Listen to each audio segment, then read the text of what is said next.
moto. Eh, moto. Yo se na nati e do. Papa mi yeli amu. Parole di come si può fare. Papa. Wa kami yo. Ya to kami ana. Ni moto no kwa. Na corporate boss. Do mo seja. Ya se na nati e do. E do mi awushi me kichi kwe. Ani e do na ni se o. O ani se to ta e do. Uma na ni se ri o we o gba ri ko. Wa, ya mo ko. Ah mo gba. Benzo mo me. Me no le polo kwa. Wa na igwe na ye 200 ya mo wa. Igwe na ya mo gba do. Ya so wi na ne ba. Ya fi ko kichi. E ya wa mo. Ya ni wa ko to de. Ya to ta ma ke ni kere. Wa ke mo to ni kwa. Yo ke le ma o. Wa ta ko be ya we ti ya to ja pa. Ya do do. Wa wewo. Ma vero ya ko bra.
Giwa.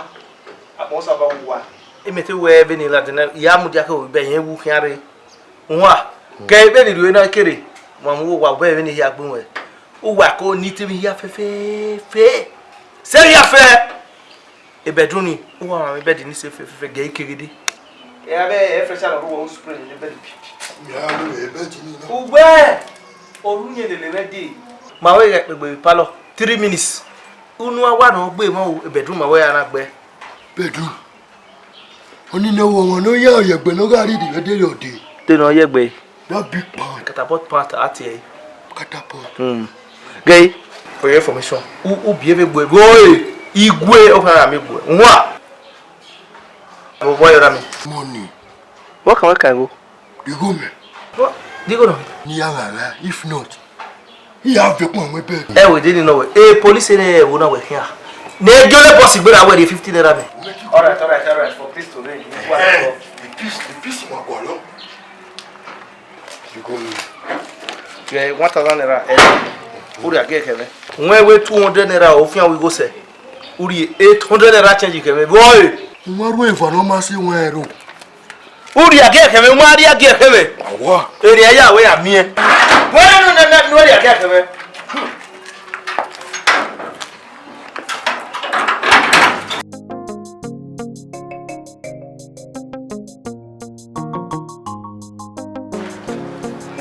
When you are me, for me, I mean, I hear me.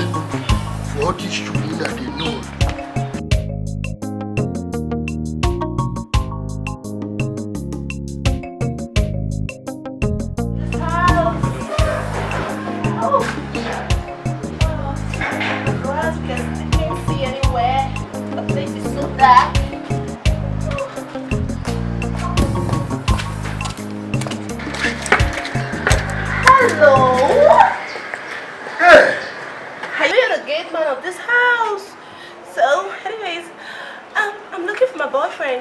Yeah, when I did the look, so you know the pension. Who you defend? Don't go along. The boyfriend, he make go along. Yeah, boyfriend, your boyfriend not getting you. I don't have time for trash. Any boyfriend more a DJ? A DJ, yeah, I'm looking for a DJ. Who that kid wearing? Yeah. What you see that they call it? A DJ, my baby, DJ, my love. Do you know that goat? If you do, they call one. That's the one who cook one area. What do you call her, your mom? A DJ. A DJ. Yeah. You bring more. Russ, don't insult me. You be good. What's your problem? We don't want to buy them. You want to post with them. I'm just stupid. His name is Naduji, not Duji. I love your name. You are. In that room when me they stay with my brother, you must stay today. Oh! Hi. Don't tell me you're my boyfriend's brother because you look so stinky. Ah! What a pig! Good job. If not that way, you get it away.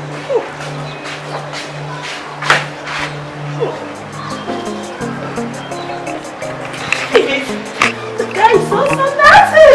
I think this is my boyfriend's house.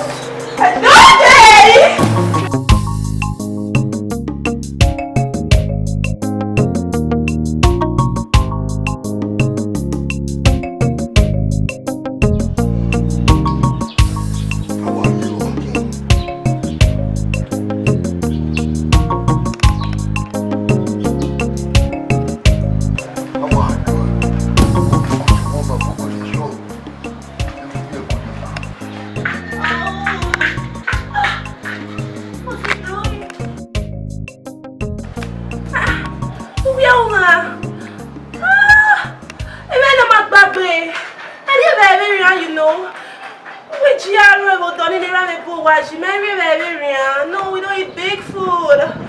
Anyways, you might blame me where. DJ blame. DJ my time away where you live. This is time you would have been using your corner shade. You don't eat like this. Yes, then you come here, come me from my brother's. Oh. To the grace. Well, maybe now you know. I want to read banner. Oh, I wear. Apple with your banner. But the bad bay. It's too big. You don't eat like this. I just don't like you. I don't get that Giwa ajedo. I see. That's the reason why you're so plumpy. The grace, don't still start thinking. The grace. Nothing but a gluten. I don't like this. You be super glue. You be glue. Now you be glue. Are you talking to me? Oh, my blame. Do anyhow. We never marry you for us. Don't they do pass yourself?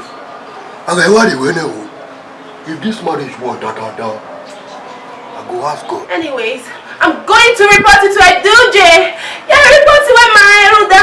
I don't like that. Oh, naughty boy. Dirty boy. Hey, Abu! Abu, we're done here. We're done here. Then I can say no more. I will never go. You can move, eh? Don't move.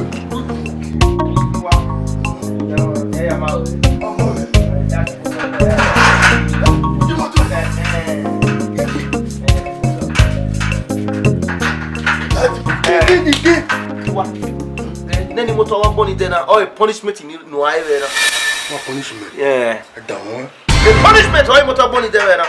Oh, how many well, my boy. Oh, could me here to Bomeri, Jessica, or who give one Mary Puto, who will see a very soul. Then I can't what they are doing. Oh, we are Mudia coming where near Lawa, who am but only a dog way. A look me one of kissing me, I will kiss him. I'll hear you wallow, ye make a ye don't boy here. What can we can? Very good. Who are you? What can we are? Who benefit again? May how we may enjoy. Giwa, gay, you know when you hold when he punish you every day, and I get bow what in it. Barbara, you have any wagon to go for paper that do. Okay. You got me here. Nowhere, what I have. Who oh, where I can marry you up, you have it. What? Yeah, boy. Even you do. Oh, what? I need to know Yaramo. Give away go now. About it. Oh, what the blast out in the baker. Viens. You got viens. Moi, baby, you do. It's nigga no have boy. Go now when I when no the women are here. Now you they chop the girl. What you are? Oh, slim ham we wear me complain you are. Oh, you know, that's a boy. Oh, yeah, oh, little baby. I don't buy no more you not for. May I secret no law? The secret no way. Yeah, yeah, yeah, Jessica, soccer. And that place, Jessica, do soccer well. Wa me e ke no se no hwan se because ogwara ho hin garo yi nwa me ana me wu mwemere nya hu okpo we de ho wa ji hin ogwara ho nwa o to wa me nwa if you give me that for call as we that we je ho e be no to igbu e wa bun okay o de for wo ta ho na ba wa pa le ina me wa pa ya vie ya wa ji wa fa ti ko ro ra go you go me you go me this league game not allow me to what we go and talk to him again here where I carry bonyame you will just be insulting me as if maybe we are hate mate even if he's senior to me only Mariama we no wa ro be be o ko no rie mo ke no be are me iwe wa gwa you know gwa iwe o go ni wo ke no wa ri o ni giwa ihua ka se o ke to be are ni we o da fun be na oh no yeah we marry and I'll get you. You guys are Bruce, who feed? Anyway, what's the now women let ba? We marry oh you look mommy sikanyame. I don't like that. We are more me way. Oh no, idra. Unisa, idra. Me we must oe. We are people. Your team not dey meet to poko for sir. The manager. The manager. And then you are pon way. Diggy, are you listening to him? It's still insulting me in your presence. I want to say what I love better. Benin, what you were about, Diggy? The thing is that I want to be my papa name for them. The thing is that you need a woman. The baby or titi, baby. The baby or titi. Giwa, Diggy boy. It's just so dull. Look at your life. Who's in the Maye? Who was in the J school?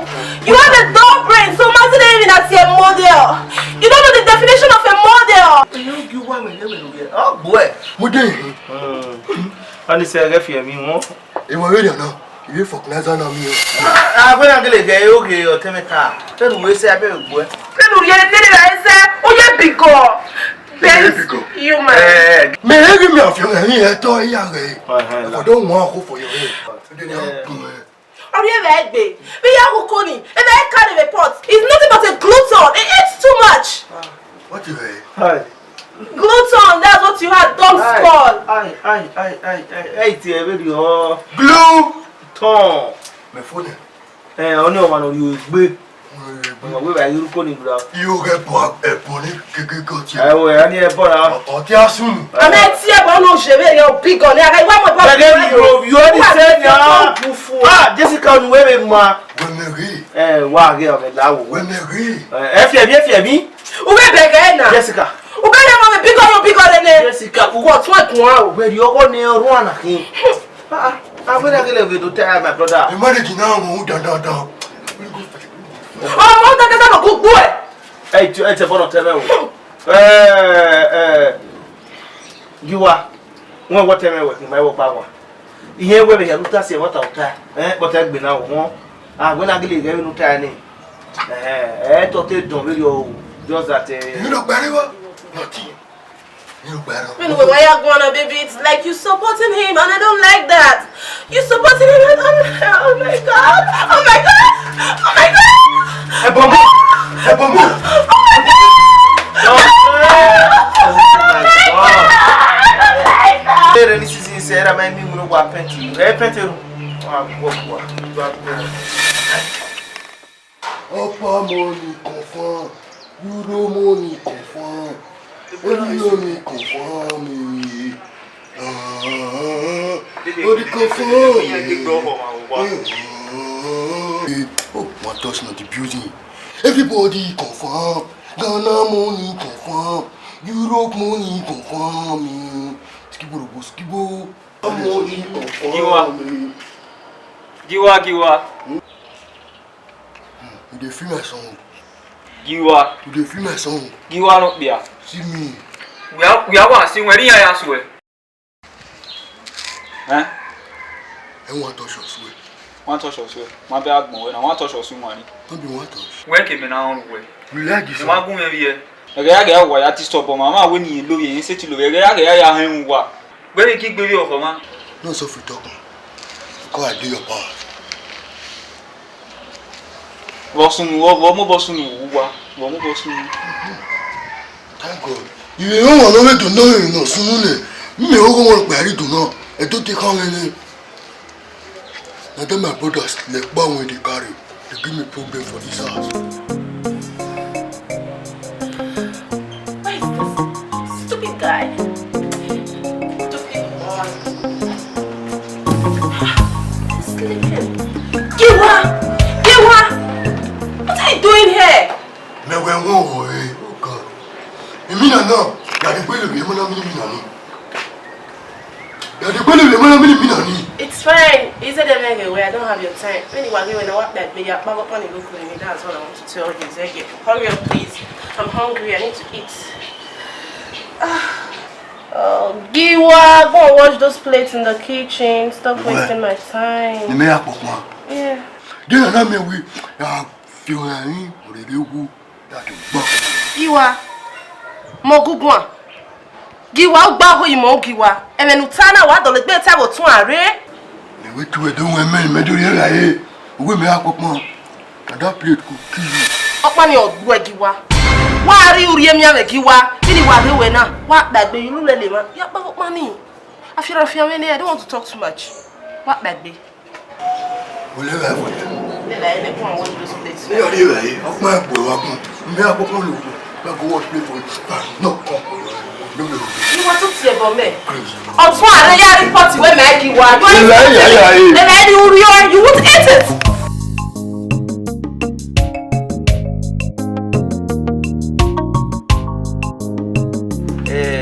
Giwa. Motiwe. Ubega zezo no so wana na we ma won we tell me the wa we. Ma we no punish me there. We punishment no running anyway gbirani won agree. Jessica, Imon wa we ga go wana. We na ga o na. He get away Giwa ya fe as a big boy we. Giwa ya fe we lo an centenary kina adona go. Maybe I tell you so. I say. What you for me? Ka ti the video. Ti the video abi peaceful. We no be the video. Ya ke no anyway. Yeah, I tell you the video. Nigga is boy. Do help people. Help people. So you know the way we beg we zone wa just ka go man wa go. I might tell you ya dey na you go. Me dey you. Oh. Oh. Ya yezo for na o. Ese gido. Ide boy Jessica kun. Ko Jessica we ta se we una like phone and there's someone ga run wifi. We nyeme go ya the phone polo so na. We are Facebook. Jessica wa marry. Jessica, we are married. Wa mo we ta ma. The Giwa. Mo tele tu na Giwa. You know. So ma ni o ko ni yo ba. Ni wa no go no. Iye gi mi awe ko. Ça va si. So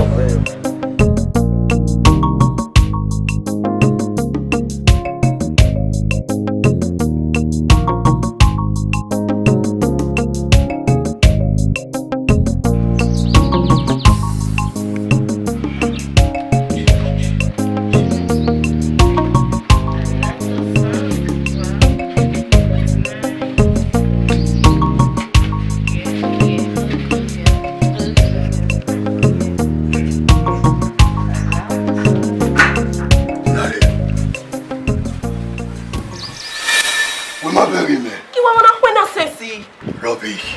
Me bela, o matou me. You say rubbish. Who dey crazy? Why could you saka me? Who are you? Giwa be o to la we be. If I go to la we be a.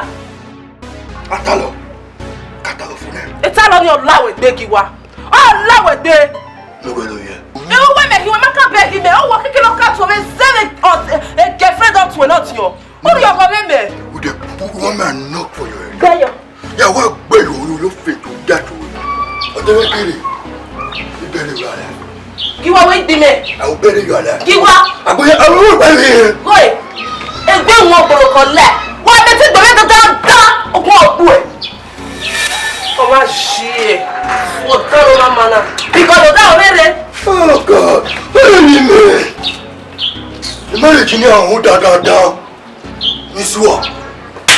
I can't swear it. I'm not here to swear. Why the people are you down? Everywhere go square. The better. You wife your boy on my own. You wife your boy on my own. You wife your boy on my own. The better boy. Ede no fe papa, ede no fe se. The better boy. Ni me de we. Ìwọ mi de wa mo wa no wo yo. Ìwọ mi de wo wa le lawo. Méjì kulu. Ebo. Méjì kulu. You make a euro. What is it? No! Don't tell me that! Jesus. Okay.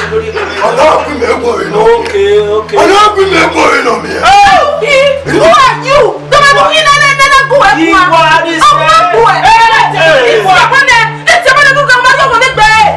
your phone off. I'm going excuse me. I'm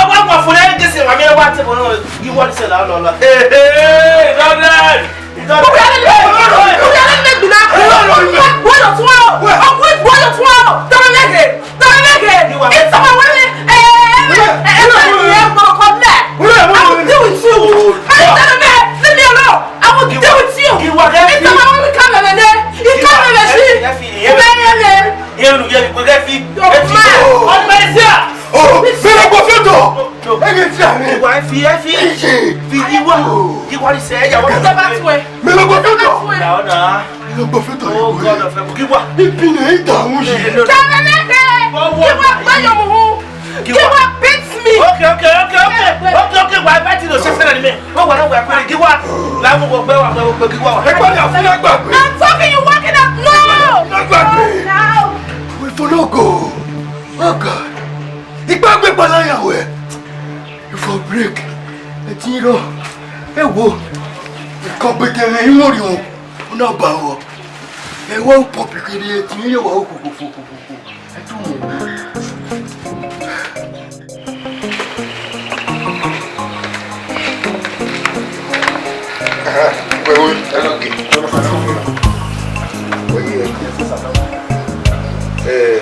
Mete agua la obra. Uy, we are getting story. okay, voy a cuidar. Acabó. Miniga agua loba. Voy a wa copy be copy na. Iya wa gi o emi, wa be itun. Iya wa gi o emi. Ebe yan yo pa, me to bi me be mi o. Ede amu yi vie, wa ya kon. We gbe be yo igwa le wa mi na. Igwa le wa mi na. Wa. Na we ya tiwe. Ni gwe.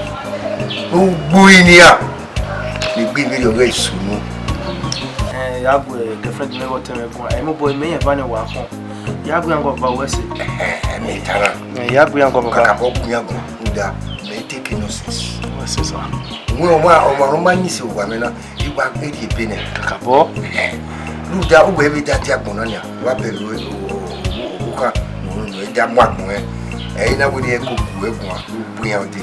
Wese mo da o asunu me take innocence. Lala make numbers. Oh, ṣùgbọ́n ẹ̀mí ní ká mọ̀ wọ́n ó ya ewu lọ. Kakabo wese. That's all it is.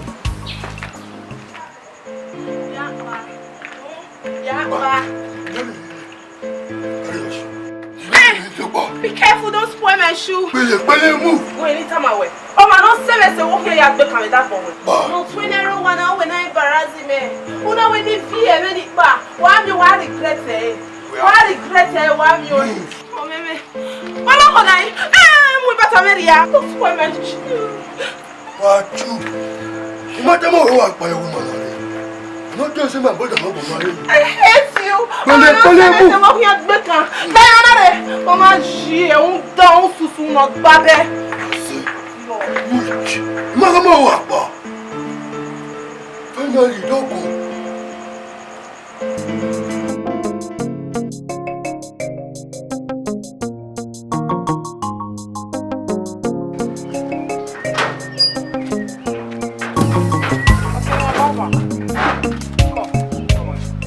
Qual é?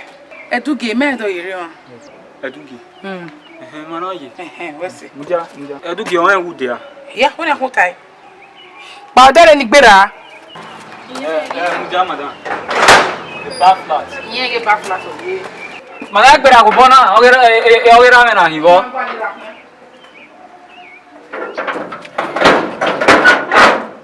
Du ki mu. Ugana ya bolo. Make a master party, no one that met me. Master party, and if you don't know that met me.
You don't run for rain for wrong.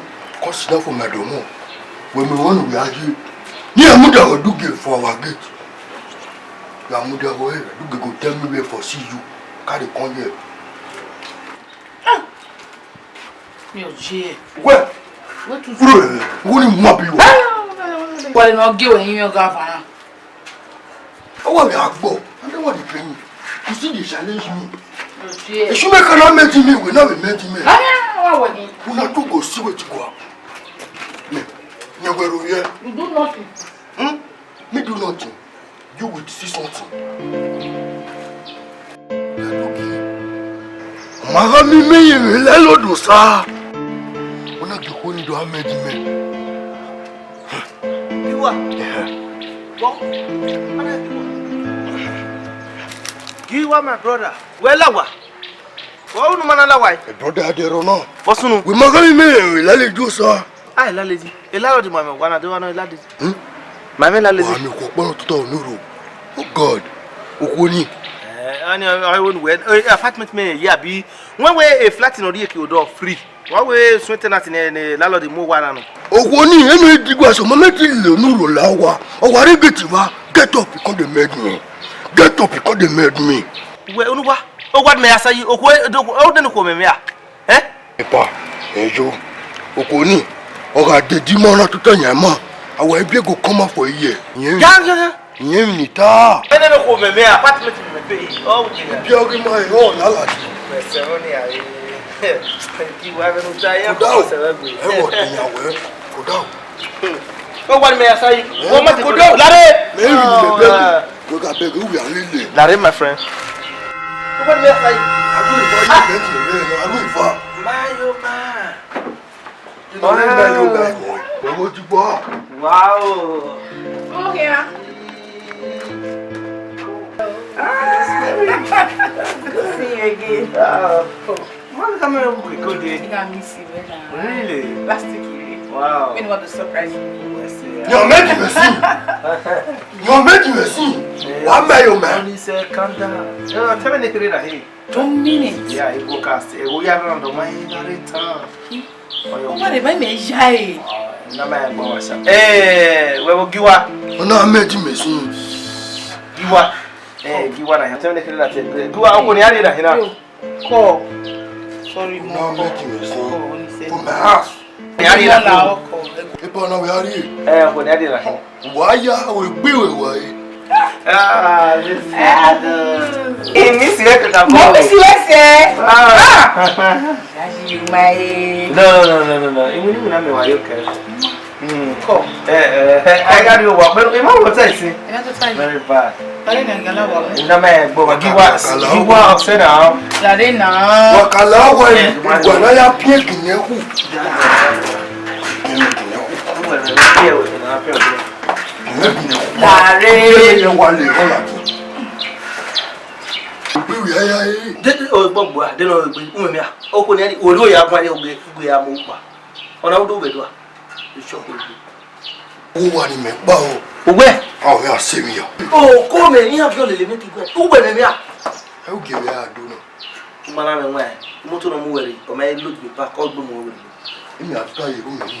Crazy or what? Yeah, like my woman. Idiot, when we were not you, why we were near I could chop on the food.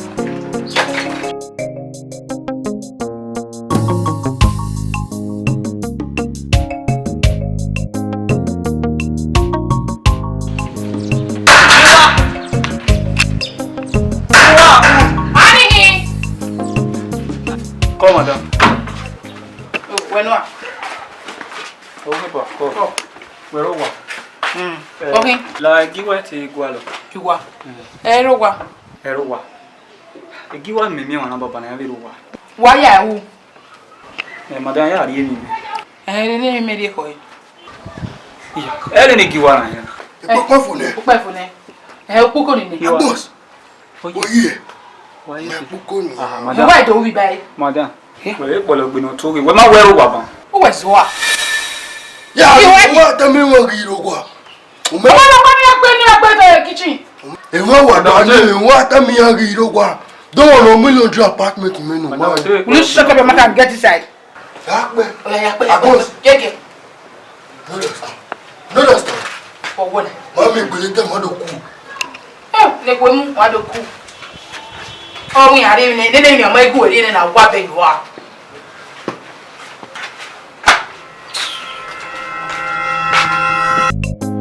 You are. Who came on that? You know who going well. No, but what you wear? I want to wear what they are low and why it is. I don't know why you can master. I want to wear what they are low and what. Eh? Yeah, I'm away again. You're moving on me. Don't go away. Gonna go to go away. I'm not big bastard. Ni meya mwanse ni me ma on me okwanse nkan bi paso wa ya but my we mu we let me what you do on na take bo bi there but you foresee what you go say that ma ya ka we to amu we no ya go emu ata we to gi mo ka we they no work away get just kala re man na we pop ma wa ah we wa we me so ya we pop ma wa na awa kiji we atu ni mo na so ko tele yo Congo fit. What's the no way you are open? If you go fit. Hey, oh, if you go, if you Congo fit. We move where? As a bad way, Gamma. What Malamia wear or Momo? You Gamma. I'm making also my dad building away here. Yeah, you come away. And then no, when you are watching, do I do what my team who die watching? I don't cook who die. My yourself. I did not say you just now. I told you, yeah. You be my way. You get to tire away. Maybe you go to fly for the ear, for the nose, for the eye.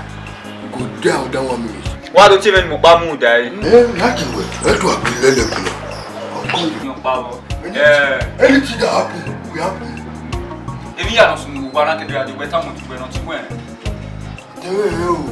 Giwa. Giwa. No to do my. Giwa. Mama, my brother, when come out, when I wear what the quick bookman who body, and get it living here. You know, come on, okay.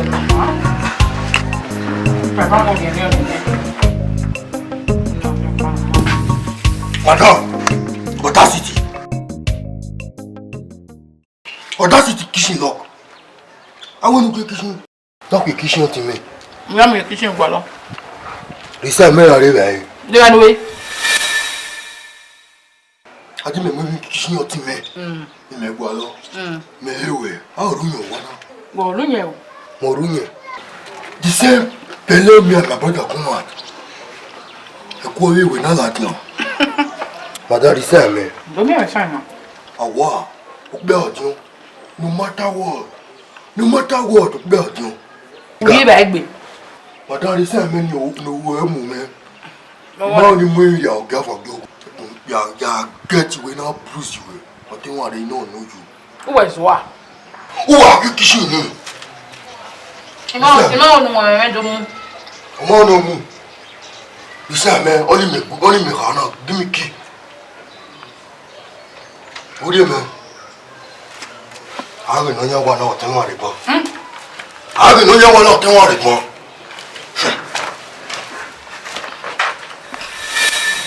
Maria, You were walking up. oh, What's where when I'm a video with you? Also, me tolerating nonsense. where we make when The power you go remain was so to so no. Oh God. Walking up. You see, one on. The man like We make. What are he with women? Where you will go to a man? how to women. Good. Oh, how any? Rosemary. Rosemary. Mokpokpon. Hey, tell me if you look good. Mon every day I mono down. No. Okay. You dey give me food. On your mama. Hey, can you help us? No go like ya gili wa gbepo. Ya wa kinye ye wani. It go explode. Giwa. Oh, when you move, we don't need policy anyway. We are here, bro. Oh, boy. I say na regard dey. Mo no do pay boy. Better for your own good. For marry small wife. Giwa.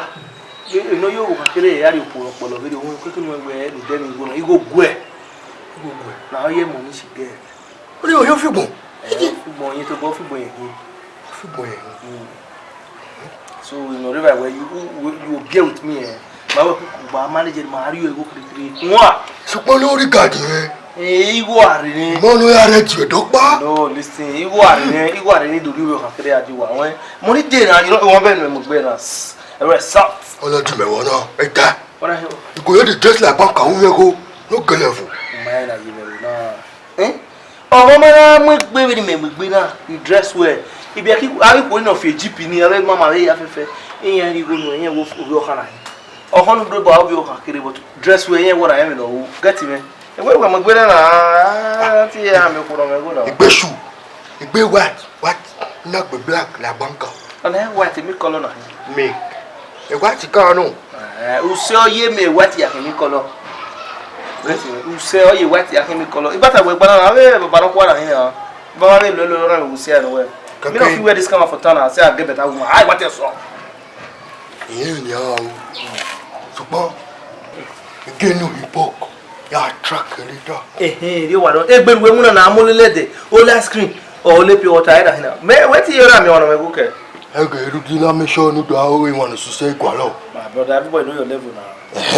Everybody know me. See me na gum. Wo ba bo ma gba no we je ku no ma. Wa we mo lelede. I pity you. Saba no gwere agbono ma bare abe o. Iwi de ya. Mo gbe ni. Mo gbe ni. Me wa ike pa me ni o ni discuss with you. Be don we ni. Oba we o tell me the Amuke village ni na. You know what complain ma we the one we are doing is very bad. Kana we na worry here ya go because ya go na wuri yas na woman. Okay? Yellow, eh? The way why ye are put off for the way we on you. When you will hope be fine. When they go if you put at the end, where we nobody was what I would have party here by. You know, I don't know who am the hour by the Kaini. Even when I went on a video, what can you be? Or Pokma, or Poto, Same, or Leva, oh, yeah, wig be. Mary, we are loud, the Baman manager, when you go manager, at least we are loyal to a few women in a condition and you don't know. Una see a man winner. Or the one who take condition here, and I see a ina. But when the condition you were your home or one, oh, yeah, wig be your, oh, your. Now, we don't want quality right now. We are manager, because I got to go away. We maybe a manager, okay. Good. You know, when you manage, I manage. Because I manage to have but I don't know about my way.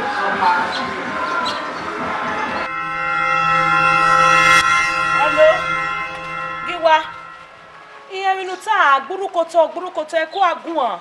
Woki. Wakai. Ano.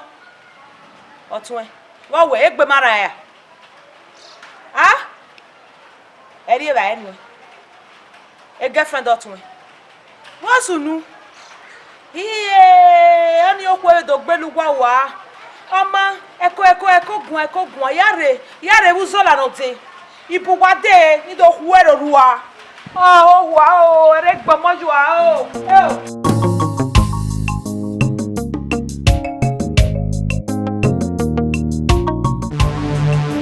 What's it? Oh, then if you're going. One of us. Babu Jania? That's Bella. Bella. If I run well, I feel like over minute level. We are here. Bella. Yes. What I know, not do what I have now. They are too many. We are going. Oh, what may pay ye? We are going to marry. Who work on 20 the Mabani? But what I this will follow me better. They more power, don't want to be my banana, no, don't we know. I'm you. Mary, I'm the brown. I'm the woman where I do that. When I wait or see when the woman we are women. No one of the women. When I will make you ever want me. Even though one of the women. Mary, I do want you. I know about one of them. They live with me. With me. Oh, my. Well, I want. Okay, very good. Remember, go up the gate. Where? What I know about you? Mary, why am not sooner? I had to be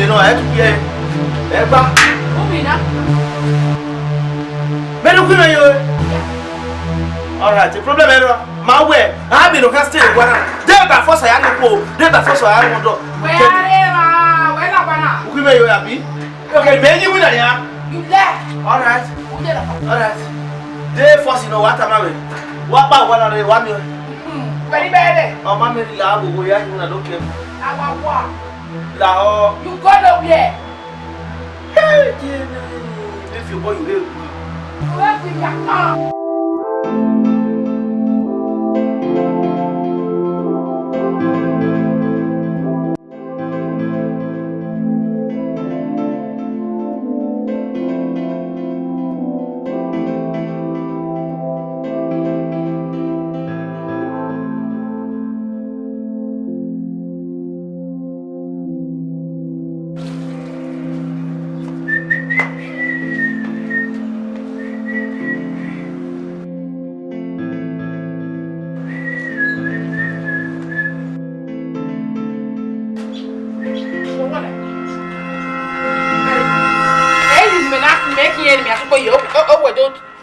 Yeah, mother was mommy.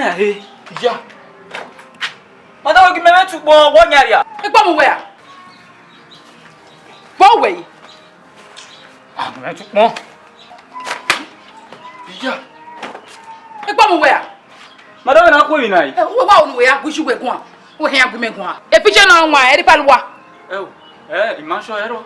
Ah. Mother, when I go, when I say, when I wait, then I say, well, what do you mean? Don't cook away. Don't cook away. A bomber. Who are you going to go? You get the mail back. Don't do a beam of you. What bet you are? Baby, thou cannot try.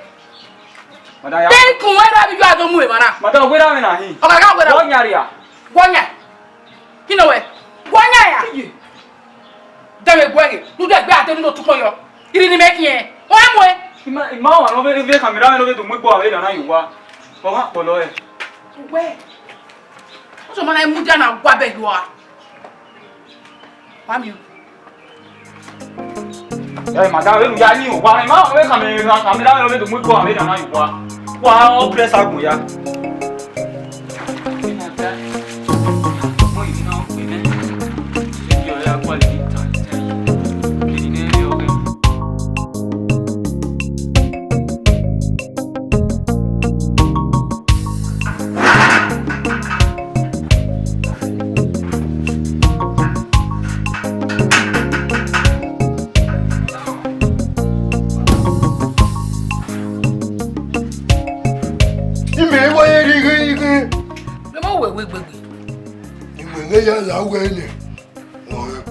Mami, iko ni me kwani me ale ai wana wate bo me. Wate nu hin. Men yo, o ti me wa mo pe ni abaka. Me gu go re pa wo rubi wo everything. Me os go me. Ti me wa suwa. Wa ma. Go dey dress like abaka the phone. Madala o, mo le pe. Madam apology. Madam. Apology. Oma lawa. Forgive me. You go and forgive me. They must watch it. Mary, you falera. Madam Gabu. Where? You go back say by every. Maybe me wa te de ka. Ya oni a we kere mo.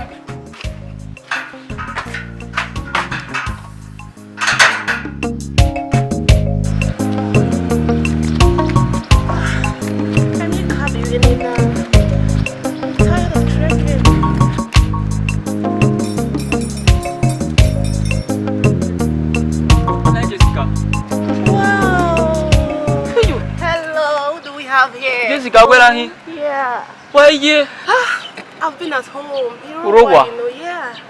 Jessica, ko benu we wa ya pa kere ade we dede so we ma we wa yo we ma ya we awe. What's you know not going very funny? Oh, you wait small understand me no ga sunu bo one you know. Ki wa ma get be home but where do gie? We ma get be home now. Jessica yen we react in tani. But so pa no we wa ya pa wa ni e be duge do regret where you bo get gbe we ti aje ni yen wa ni. You don't Wa mi o na duge mu yo wa. Like seriously? So I do get real home you want. Oh yeah, gbuwe then we jina kwisen kugbe. That means she's so plumpy. Eni o pa ni oni wa yin awe wa de gbe adi o wa la ho. You want to get me home so enough I could do where am I? Anyways, it's fine. You we do get. Okay, we not even le ai o be fi agunme o be me ri de imi e ugbe me imi o be iye le gbi me no be landlord. Never mind. La o. You O apa. Yes. If you buy a person very you kere me we adegbe yi. Actually, he only can say bank in he drag okay so you are the liberate boy. We'll see some other time. Yeah. Oh man. Take care, thank you. Bye. Kai wa mo se o. Edu kete wa yi so fa gbe wo.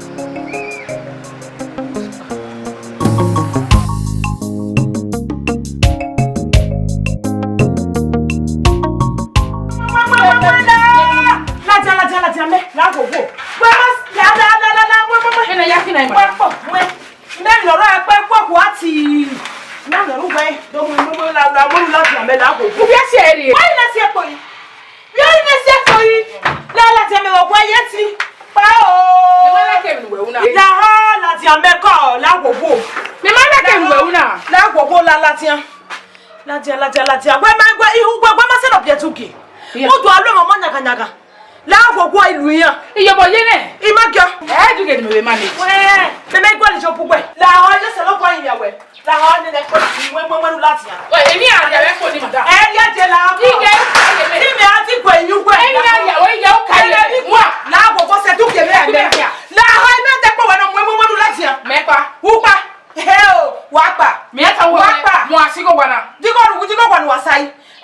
se me ki won gbe ya sa ye kakaka imo ki gio me aha e mo ata ibi ya se ke do ra jo so manata wo ma ima o si e ima ge mu asi go kwa ma lo we ma se do ge tu gia uri ge ina no di ho wa gi o we iya mata ma me ibo me isi ge ba e isi go wa agi gio ima gio no asi ge ba ma gi go kwa mata fi ni nu pa la ho je salo po nya we mwe pa mo ari we ma se do ge tu gia e bo we aka wa du ge de me o ma se mo ni me abi e me na asi go wa si ge ba we na wa ye ba ka ma ye ti asi go kun ya ya hai urwa o ge ni bi hai ime no sunu igweje wa ye apari go meme ya re nu e ye me ya gwa me ni go ko we ki go re o ya ka re nu ye me ya i kwa pa de madam wa go me ke ni e mata yes i kwa pa de we di gi many many so kunu gwe pa ya re madam ni go meme ya re nu e wo we de ki go re we ma se no fi to gie e ni le manager du ge no wo igwe hai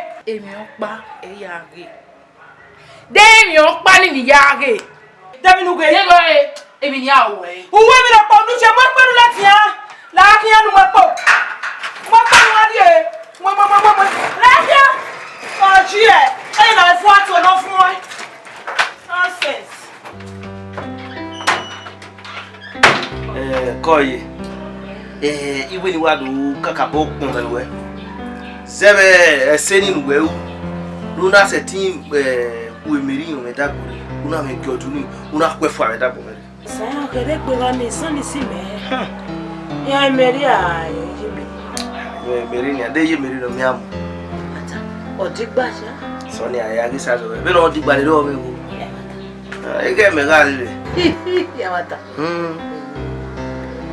ani ve pe la ne mi ge ogo so ge Giwa e wa mo body me ri pe ma we na na ke ba we na oge ni Giwa ya so na uta ni Giwa so na so ko pa ro be ni Giwa go iga ni be mai na pa ro no ti u ka wo se ma no ya bi mo tere adani am we fezare your office do go iga do gbe glass we ati asayo ya o he ya gbo yen glass yen de be gbo ese ti same amo yen bi moto e wala ro we ni yogi we no we ka bo ya ri e gyo se mo re pe sapo ba ro do so kompa no won ano sani ni igun ni we yo ha de no ri ya mi wa yen bu adi bu edu bu odo ya le ge o ya we wa do ibe gbe na wo we yan ari egbe o to na so ka wo so ni problem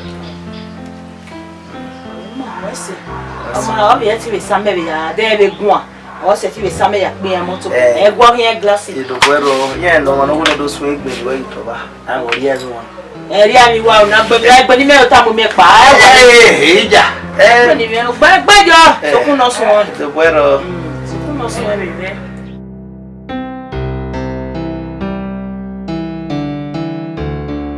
so kawo si we na wa bi no ya pc e be ya temena so da ke wi mare wa e so ra mo yo ni I don't know no the bad day calm down no ti igba o re no my win ase won ni condition re ni so no mo no ti no igba o re no pe pa mo pa na no la o ni won ya mi ade re no do ni so e pardon mo e gbe wa ma egbo eni na ti Giwa mo Giwa oni eni do gas ni mo gano Giwa no da e ba ajije ti ku wewe for you we wa tell like I will not tell you ali I wanna vani do obo me no mo nya ba ka wo imi aro ana wa to we do agbofu re wa to wa mi ya re so pa wa re de wa re asa o me o kan se ba mi o die e ba gbe do aya o won ni dare we o ri e ma we o mi ba wa gba eso wa o mo gbe no ba wa no se do e ba dara mi agba ko yo won e to ya ti popo e bejo mo ni agbejo me bejo o tu wa mi da bejo mo agwa pe you are okay o wa du we na go du are me no ya si na o pa ri me ge won ka te we ma we pa ri jari eri na wo mo no yi me mu do be ba do be o ni mo ya lo na wa e ta wa o mo pe wa pa Giwa. Power. Epa mai se be. Power me yo. Epa mai se. Power ane. Minister. Oh. Ni Oh, power. ya wonu bege. Unu agbedo e. Won we ti gbe we. Ya zako. Epo e ba na mi a. Ugbo me ya gbo wa. Wo boss ni ma ngura mana. Owa le boys. Okay. O dini makase oluko do. No na ta wu ma rin eri we. E master gera. Master na. O ji eri eri me. Be nu la. No. Ori. O di. Ona we. Iga o me yo na. Iga na tutia. O gbele gbe ye gbe. E pa na wa le bo. Ni wa ni. Ande be le bo me pa. Giwa. Maya igwe ye do na agwa we. Ko gbo e, pa di ho. Mado igwe ya. Pala wo ni he so igbe na. Me no ya pe agreement. O ye list ere. Otome. Ihun fa wo so. Avima. Akomodo anu. So kuma wi me na. Mo be wa na e no. Abi jin ya. Machine me lo me ya. Wo me e wi ne be na do ni. Otome. Wo do na. Akiba in na we bu we ben me ya. Taka wo ni ya so ya na ye. Okay, ya me fi go na. Ayo ku 7,000 naira. Umo equity moto pa. Oge oto pa. Epa wese. Be lu kai bi sinu tiri na. Won yo kete. We hot ni me nu. Udi ma gba abi master ni dire ya. Ọmọ e pe ti we de gbe ma de. Ye no gbe go bo so ya, na mo de gbe bae. Ni wo ya we te, na mo de gbe. Giwa. Ge umana bu ko to we inwa na fe we. Ge be no ya ku esi we wa le pa, wa la mo to bu we. Wa so wa iri la we igba yesi fa wu fu a. We, O gbe me wa. wa e. Egbe yo gbe wa si gbe ni asu. Mo ma tare wa le wa mi me. Wetin be the tip say as be say everywhere guy is so. Me go go also customer. Anything betting here also e o. Anything betting here also e o we me. You sure say everywhere will clear? Ija mo tama we na Veronica na dey talk na. How you reason now? I good o. But one thing I go do for baby say I no fit go dey also turn out chop. And this why they are here there. The percentage me wa here. Na normal na. Me ma go no wa di wo fe wa do also me awa ni wo dai. Why I relax? Because me I mwere ni I also ere then why I no for her. What make it so? So In River is that right now you will go very only 500 naira now 5 each now. Where can die in where die in my one I settle when ya where don't na jine where don't na jine later I will na phone I do on na ya run understand not just to wife not just na two I'm jeje mo work one ya no problem but what is that you go no hustle there now make sure where ogbera 5k yeah we so you promise now me also na anything but it's okay I also when I go I come my niggas I'm coming guys Jimmy me wa jone ya wa re pa se ave bobio me na ya wa legit e kwa ka ya ma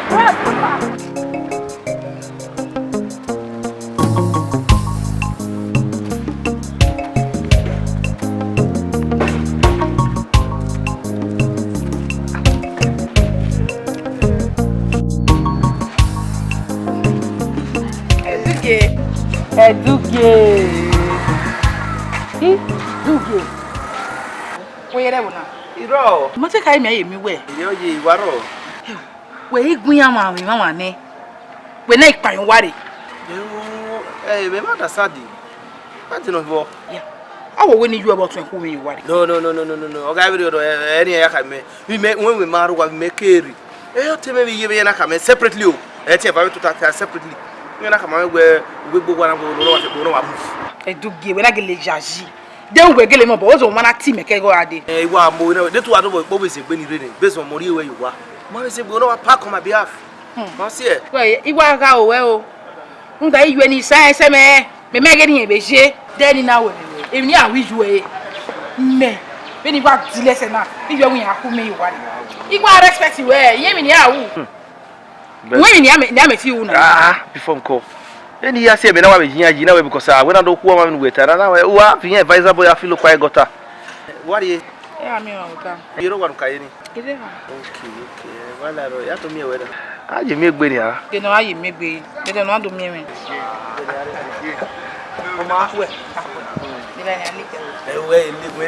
You tell now, oh.